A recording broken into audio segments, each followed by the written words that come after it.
संसार का कोई भी प्राणी, चाहे मनुष्य हो या देवता, अपने कर्मों से ही श्रेष्ठ हुआ है। कर्मों के आधार पर ही उसे श्रेष्ठता का स्थान प्राप्त हुआ है, ना कि जन्म लेने से। इसीलिए जन्म चक्र से महत्वपूर्ण कर्म चक्र होता है।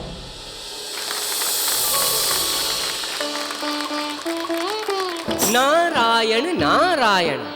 आप सभी देव ऋषियों, देवगणों और गंधर्वों का भरत मुनि की नाट्यशाला में स्वागत है। आज आप सबके सामने भरत मुनि द्वारा रचित 9 रसों का मंचन होने जा रहा है। और सर्वप्रथम आप सबके सामने हास्य रस की प्रस्तुति होने जा रही है।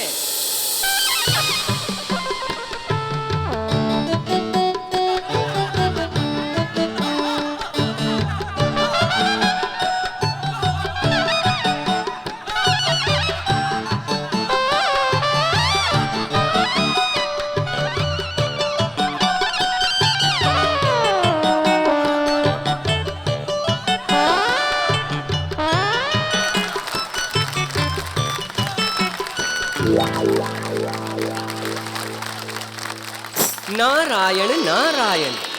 आहा, इस अद्भुत हास्य रस के बाद अब आप सबके सामने वीर रस की प्रस्तुति होने जा रही है। नारायण नारायण।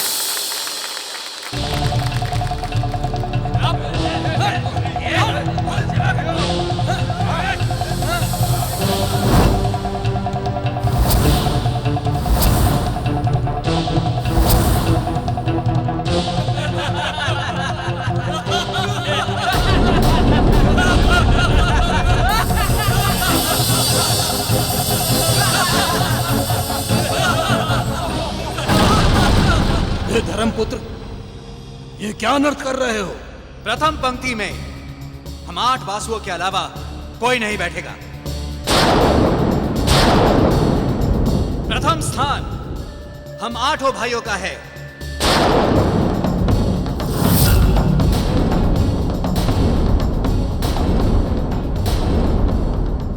वासुओं, ये आप सब क्या कह रहे हैं?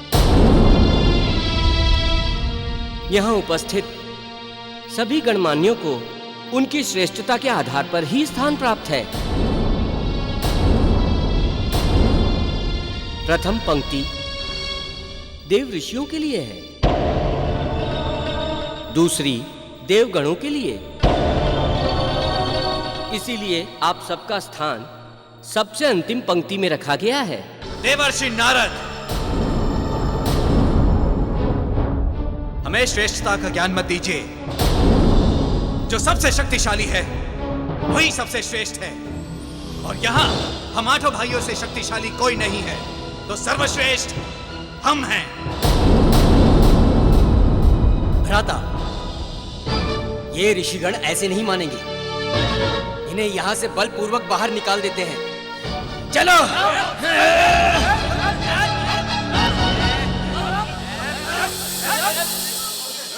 ये क्या अनर्थ हो रहा है हमारी नाट्यशाला में?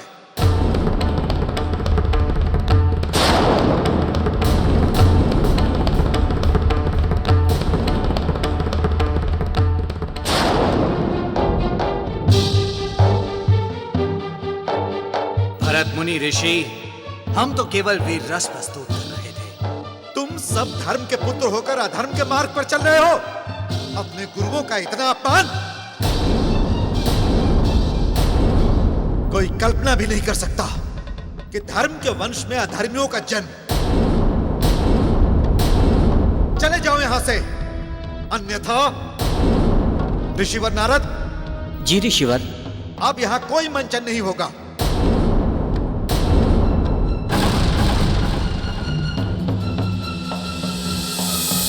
लगता है भरत मुनि जी को हम वासुओं की श्रेष्ठता रास नहीं आई। चलो।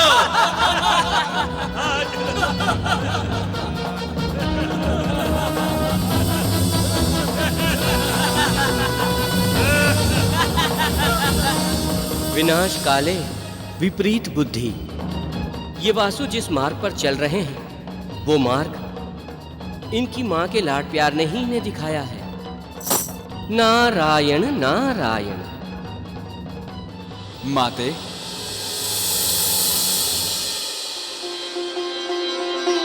प्रणाम।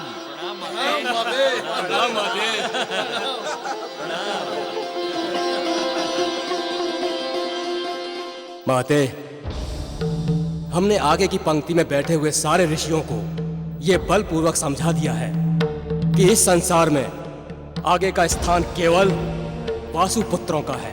बहुत अच्छा किया पुत्रों। अंततः आप सब दक्ष पुत्री वसु के पुत्र हैं, इसीलिए आप 8 भाई 8 वसुओं कहलाए हैं। आप सब भाइयों को सर्वश्रेष्ठ स्थान मिलना ही चाहिए। आप सब भाइयों को सर्वश्रेष्ठ स्थान मिलना ही चाहिए। अब आप सब भोजन के लिए स्थान ग्रहण कीजिए। मैंने आप सब लोगों के लिए स्वादिष्ट भोजन तैयार करवाया है। क्या बात है माते। चलो आओ।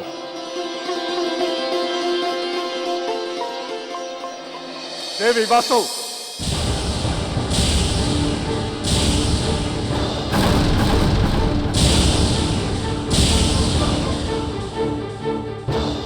देवी वासु, इन उद्दंडियों को यदि आप तनिक भी ज्ञान का भोग लगा देती तो इस तरह ये अपने पिता का अपमान करते नहीं घूमते। इनके पिता का नाम केवल धर्म ही नहीं, वो धर्म के रास्ते पर भी चलते हैं। आपके लाड़ प्रेम ने इन्हें पापी और अपराधी बना दिया।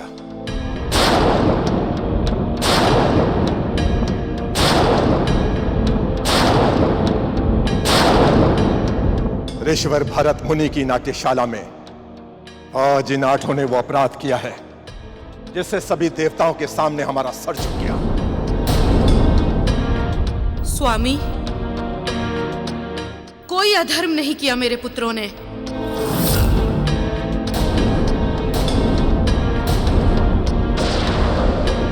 अपने अधिकार के लिए बल का प्रयोग करना कोई अपराध नहीं है।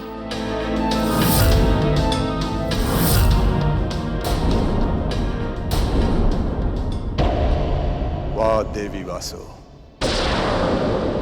ये कहने से पहले तनिक इतना तो सोच लेना था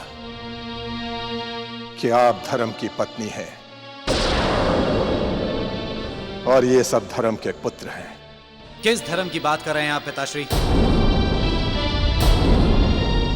पिताश्री, आज के संसार में धर्म का कोई मूल्य नहीं है। आज के संसार में धर्म का कोई मूल्य नहीं है। वाह पुत्र दायु, जिसने तुम्हें जन्म दिया, पाला पोसा, तुमने तो उसी के अस्तित्व को नकार दिया।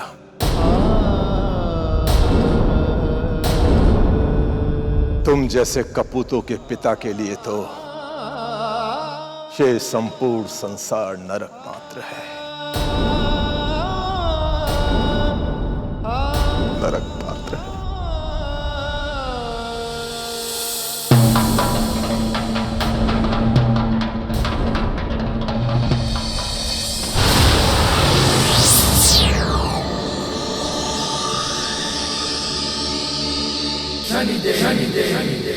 धर्मदेव शनि लोक में?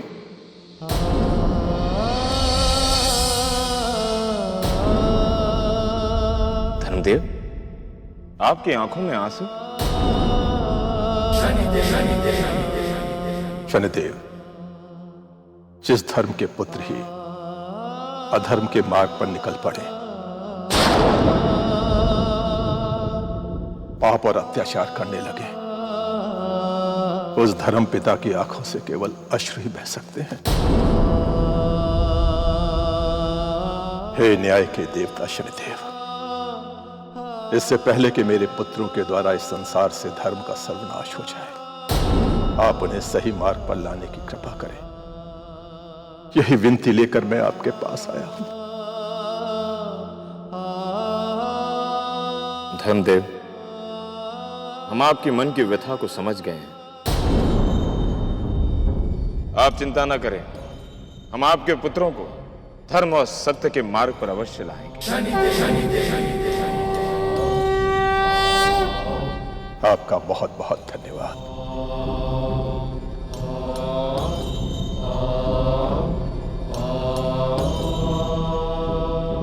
शनिदेव, मेरे पुत्रों को धर्म के मार्ग पर लाने के लिए दंड देते समय विचलित मत होइएगा कि वो मेरे पुत्र हैं।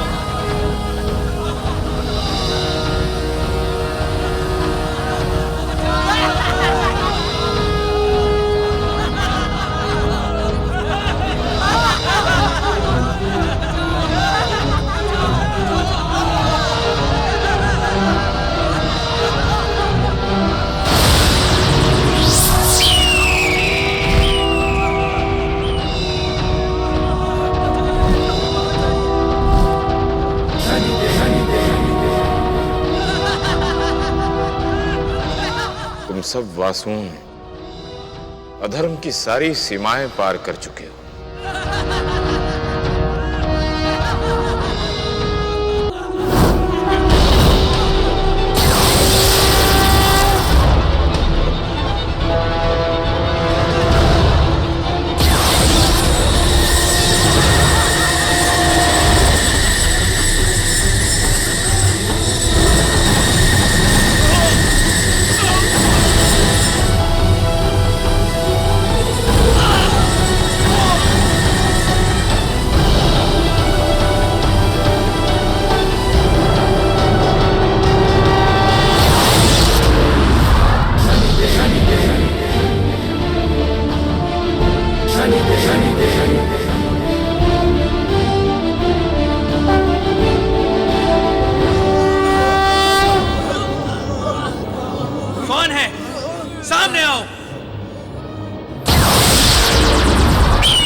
शनिदेव, ये कौन सा तरीका है हमारा मार्ग रोकने का?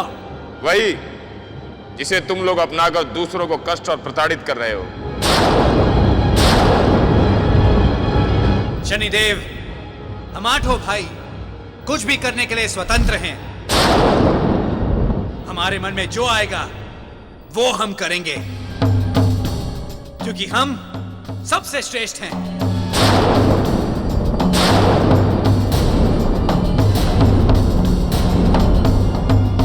वासुओं, इस सृष्टि में कोई भी प्राणी अपने कर्मों से श्रेष्ठ होता है। तुम लोग ऐसा कार्य करो जिसके लिए तुम्हारा जन्म हुआ है, अन्यथा हमारे दंड द्वार को खुलने में समय नहीं लगेगा।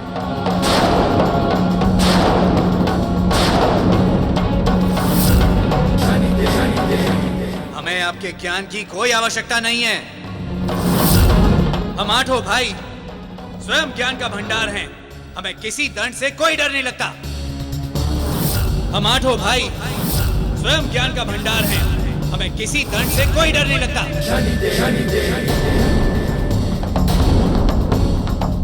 वासुओं, तुम लोग नीति अनीति की सारी सीमाएं पार कर चुके हो। अब तुम लोगों को दंडित करने का समय आ चुका है।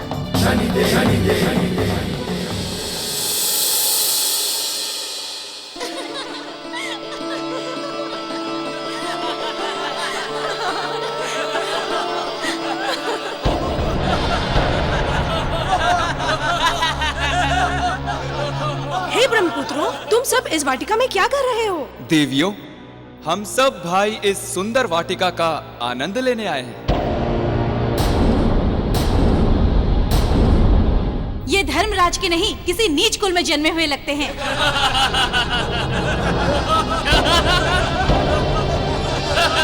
चलो यहाँ से।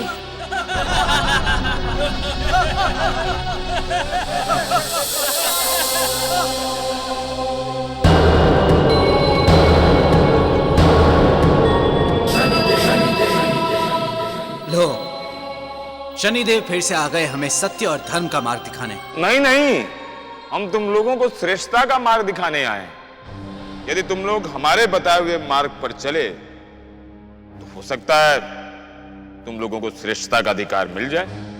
तो बताइए शनिदेव, हम सब कैसे श्रेष्ठ बन सकते हैं?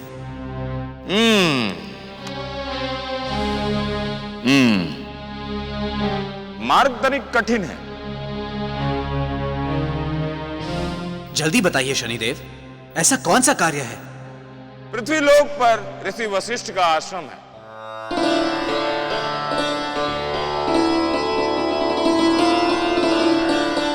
वहां पर एक कामधेनु गाय है। कामधेनु गाय जो सभी मनोकामना पूर्ण करती है।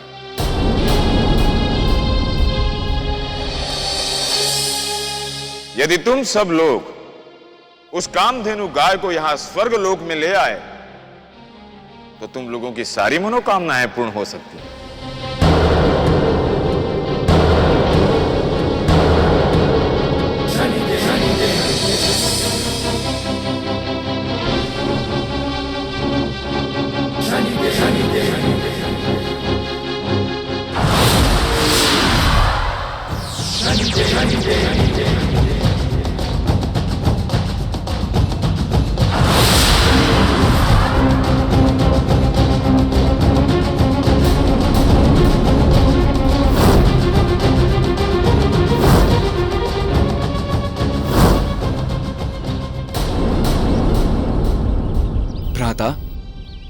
संभवतः ये वही कामधेनु गाय है जिसके संदर्भ में शनिदेव कह रहे थे, किंतु इसे यहां से ले जाने से पहले इसके गुणों का परीक्षण कर लेना चाहिए।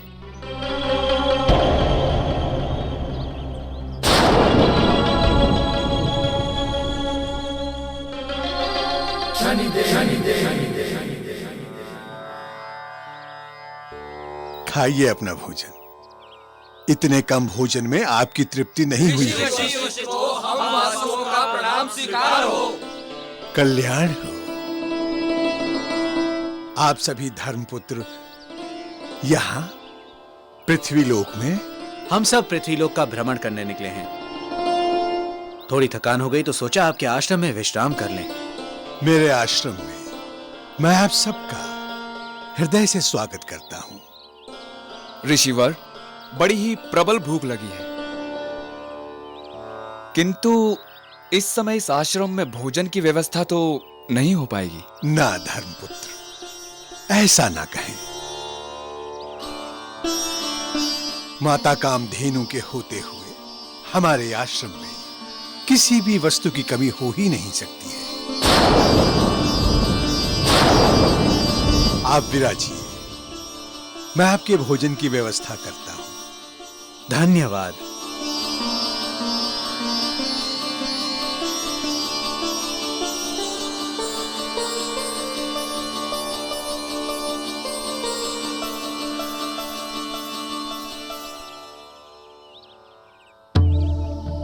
हम जानते हैं माते कि ये समय आपके भोजन करने का है, किंतु माते हमें अपने अतिथियों की सेवा के लिए भोजन की आवश्यकता है।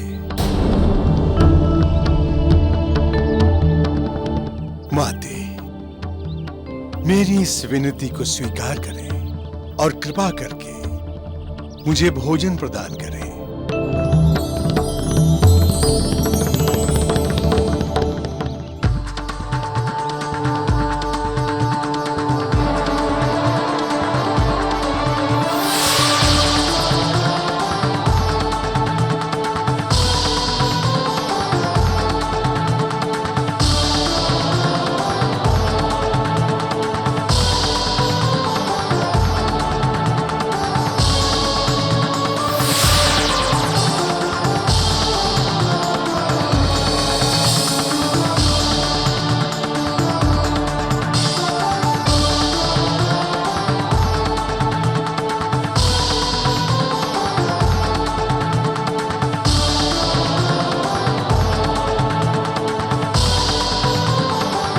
धन्यवाद माते।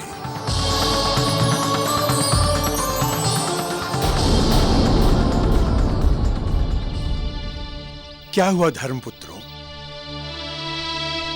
आप भोजन क्यों नहीं ग्रहण कर रहे हैं?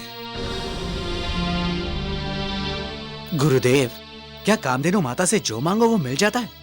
हाँ पुत्र, माता कामधेनु के समक्ष हम किसी भी भौतिक वस्तु की कामना करेंगे तो वो उसे अवश्य पूर्ण कर देंगी।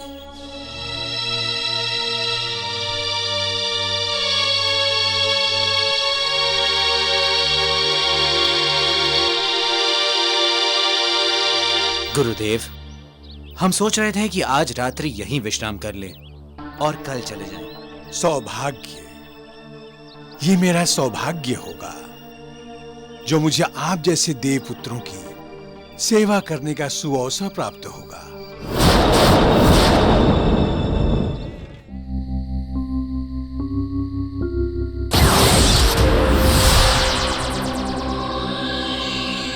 ऋषिवर वशिष्ठ जी,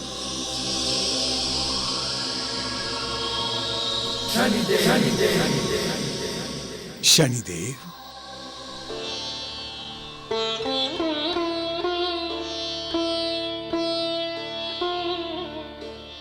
शनिदेव, इतनी रात्रि में यहां कोई विशेष प्रयोजन? जी ऋषिवर, आपके आश्रम में अधर्मी वासु आए हुए हैं। गुरुवर, पापी का क्या भरोसा? गुरुवर, पापी तो जंगल से कुशा भी चुरा सकता है।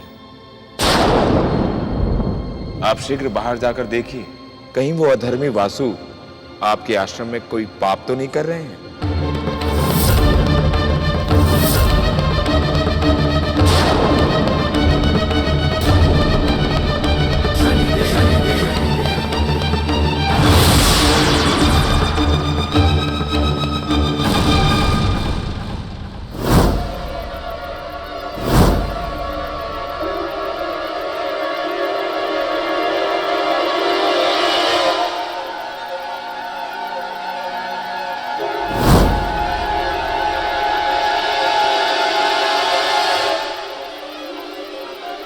रुक जाओ पापियों!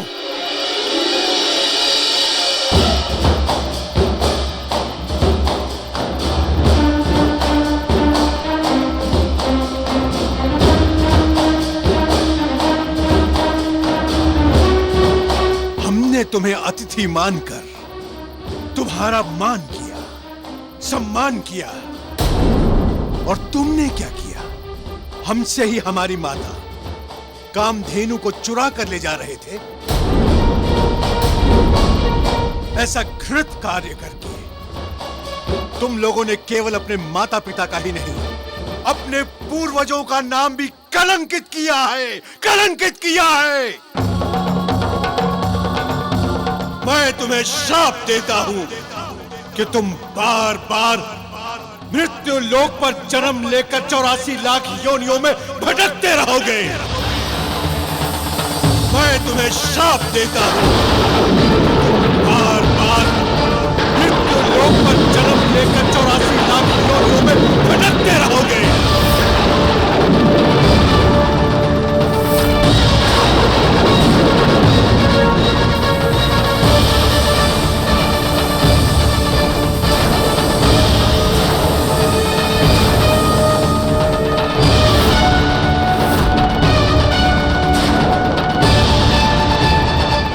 तुम्हें श्राप देता हूं दायो,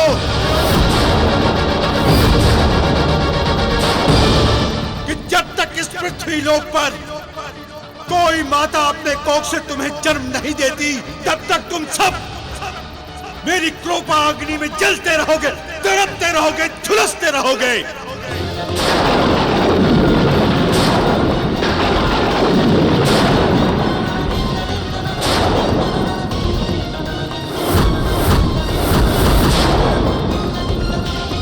तुम तो इनके बड़े भाई थे, तुम चाहते तो इनको ये अपराध करने से रोक सकते थे, किंतु तुमने ऐसा नहीं किया, और इसके लिए तुम्हें इन सब से कहीं अधिक कठोर दंड भुगतना होगा।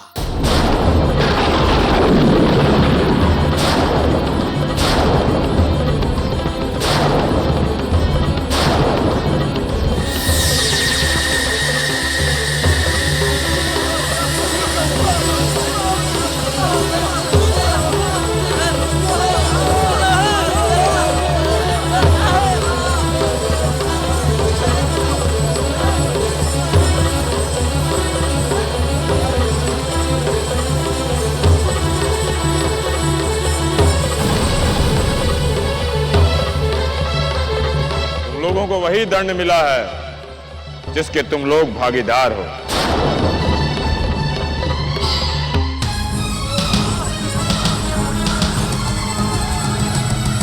गुरु वशिष्ठ की क्रोधाग्नि में सारे वसु हैं जलने लगते, पांव से लेकर सिर तक लपटे, झुलस झुलस सब सुलगने लगते। देखते हैं वसु सारे ही आकाश से नीचे, धरती पर एक नदी बह रही, गहरे जल में कूदे सारे फिर भी लपटे, बुझी नहीं सब सुलग रही है।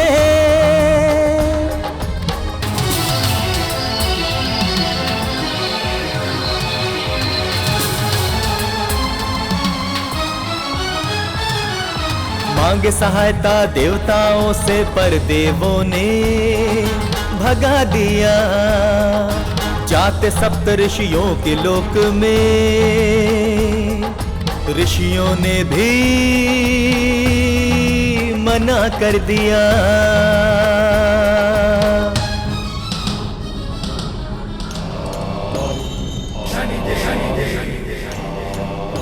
हे शनिदेव, हमें क्षमा कर दीजिए शनिदेव। अब हम कभी कोई पाप नहीं करेंगे शनिदेव।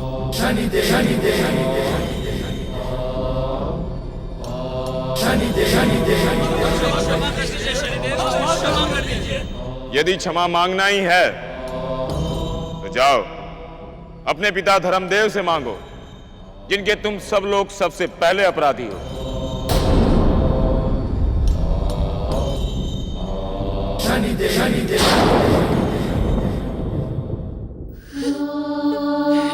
मुझे क्षमा कर दीजिए स्वामी।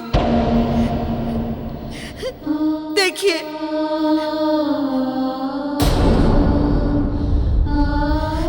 हमारे पुत्रों की क्या दशा हो गई है।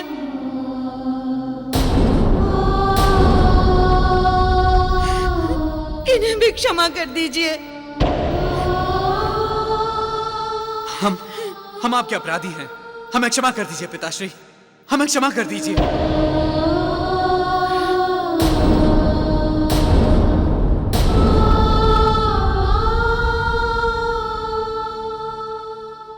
हे शनिदेव, इन्हें इनके किए अधर्मों का दंड मिल गया है। यदि संभव हो सके तो इन्हें मुक्ति का मार्ग दिखाइए, जिससे इनका उद्धार हो सके।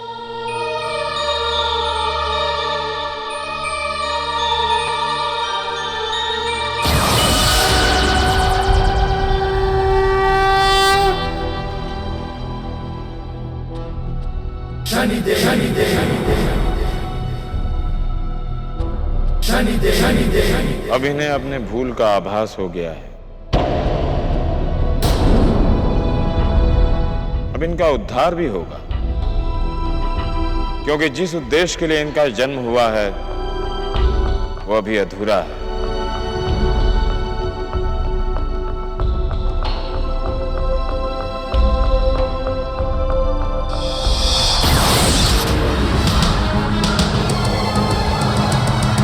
वसुओं के उद्धार हेतु शनिदेव का न्याय चक्र है चलने लगा।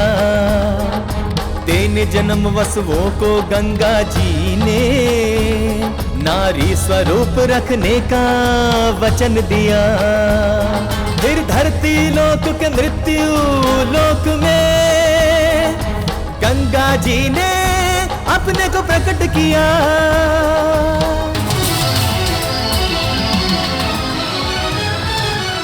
हस्तिनापुर के राजा शांतनु जी गंगा के दिव्य रूप पर मोहित होते, वैदिक विवाह गंगा से करेंगे, उनके समक्ष प्रस्ताव रखते।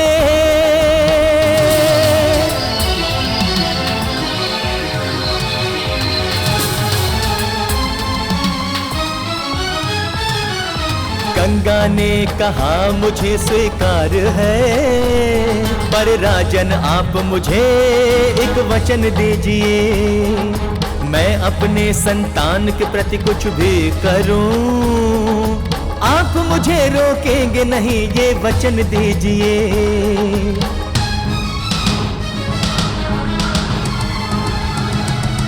शांतनु ने कहा मुझे स्वीकार है, हे गंगे मैं तुम्हें वचन हूँ देता, रोकूंगा नहीं मैं आज वचन हूँ देता, रोकूंगा नहीं मैं आज वचन हूँ देता।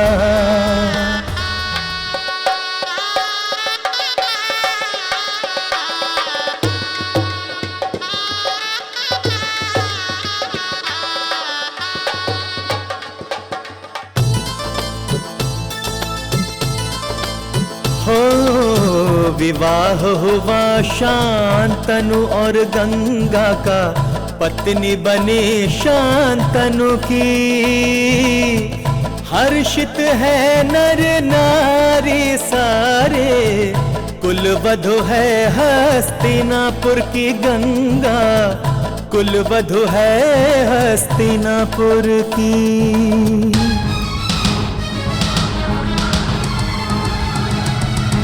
इस तरह गंगा जी ने अपने गर्भ से 7 वसुओं को गंगा जल में डुबोती, जैसे ही जन्म लिए उन्हें मृत्यु देकर मृत्यु लोक से उनका उद्धार है करती।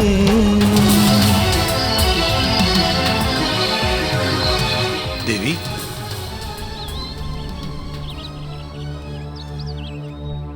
आप मेरे 7 पुत्रों को जल में प्रवाहित कर चुकी हैं, किंतु मैं अपने इस पुत्र को मरने नहीं दूंगा। क्या आप हमें बता सकती हैं कि आपने हमारे पुत्रों के साथ ऐसा क्यों किया? राजन, ऐसा हमने धर्मपुत्र वासुओं के उद्धार करने के लिए किया है। ये धर्मपुत्र वासु हैं, किंतु ऋषि वशिष्ठ के श्राप के अनुसार इस 8वें वासु का उद्धार अभी नहीं होगा। इसे अपना पूर्ण जीवन जीना होगा। हमें आज्ञा दीजिए राजन।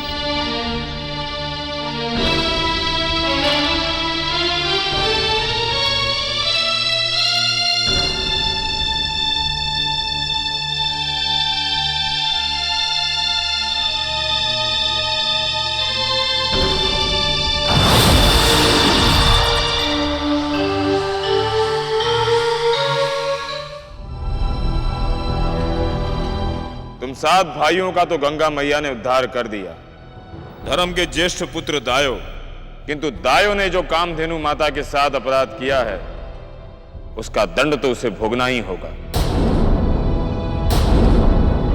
और उसका दंड यह है कि वो अपना शेष जीवन पृथ्वीलोक में बिताएगा, और वो जब तक पृथ्वीलोक से स्वर्गलोक नहीं आ जाता तुम सब लोग उसकी यहीं प्रतीक्षा करोगे।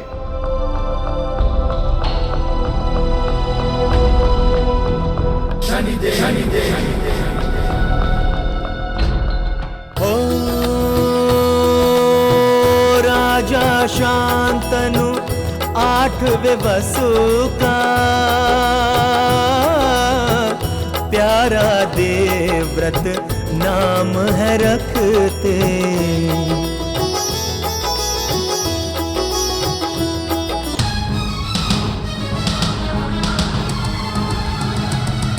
राज्य सिंहासन की सेवा करके देवव्रत भीष्म पिता कहलाए।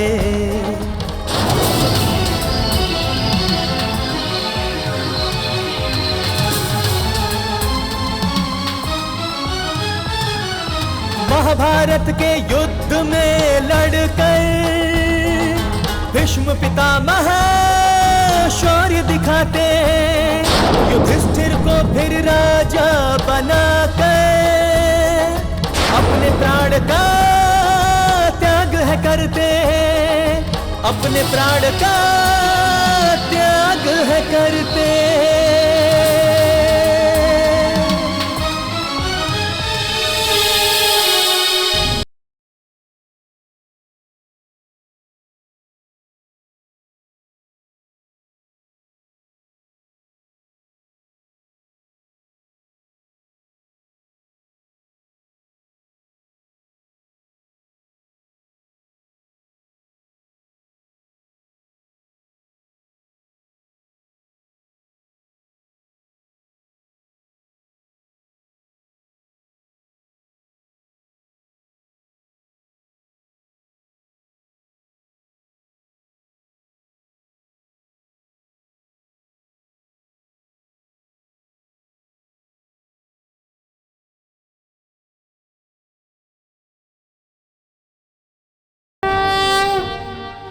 हे अग्निदेव, इन 8 वासुओं का जन्म आपके कार्यों में सहायता करने के लिए हुआ। आप इन्हें स्वीकार करें। आज से अग्नि के जो भी कार्य होंगे ये वासु ही करेंगे। जैसी आपकी आज्ञा।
प्रवृत्ति के अनुसार अग्नि कार्य सौंपे गए। दायों को हवन अग्नि का कार्यभार सौंपा गया। विभाषु को चिता अग्नि का कार्यभार सौंपा गया। सोम और धर को विनाशकारी अग्नि का कार्यभार सौंपा गया। आज भी 8 वासु इस सृष्टि में अपने अग्नि कार्य में क्रियान्वित हैं।